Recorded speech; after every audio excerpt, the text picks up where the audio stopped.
हे काय चालू केलं रे तुम्ही? कतलखाना.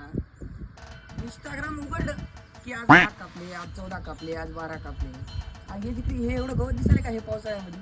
इथं पहिले बकरे चरत गेले, मावत गेले नाहीत बकरे, लोकांचे भांडणं होत गेले बकऱ्या चारायचे. आता एक बकरं फिकरं काय दिसणार झाली तर काय दिसाले का तुम्हाला? एक बकरं नाही इथं बघायला, सगळ्या बकऱ्याचा आणि कोंबड्याच असतो. तुमच्याकडे तर नाही कोट्या नाही हे करायचे.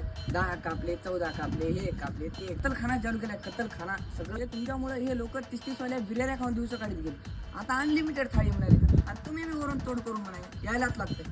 हे असा जर धंदा तुमचा आणि जर महिनाभर चालला तर बकऱ्याची कोंबड्याची जातच संपून जाते सगळी. एक बकऱ्या दिसणार नाही, काहीच नाही.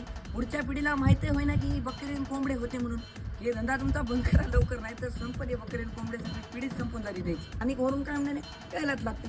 अरे तुमच्यामुळं खिचड्या खाणारे लोक अनलिमिटेड जेवण म्हणायचं, दूर दूर दूर दूर तिकडे तिकडे यायले. आणि तुम्ही बी तोंड करून म्हणायला खोटं बोलायचं नाही. काय खोटं बोलायचं नाही, तुमच्यामुळं मुख्य जनावर सगळे संपून येतात. बकरं एक बकरं दिसणार तरी पहिले इथं रोडनं मावत गेलं नाही. कुत्री बकरी जसे तुम्ही ते बकऱ्या विकऱ्या कापायला की नाही, त्या बकऱ्याचा तुमच्या तोंडात घालून दोरीनं तुम्हाला बांधून वरून तुमच्या गांडीला चरपाटी देऊन वरून छटू बॉम्ब चोळायला पाहिजे गाणं.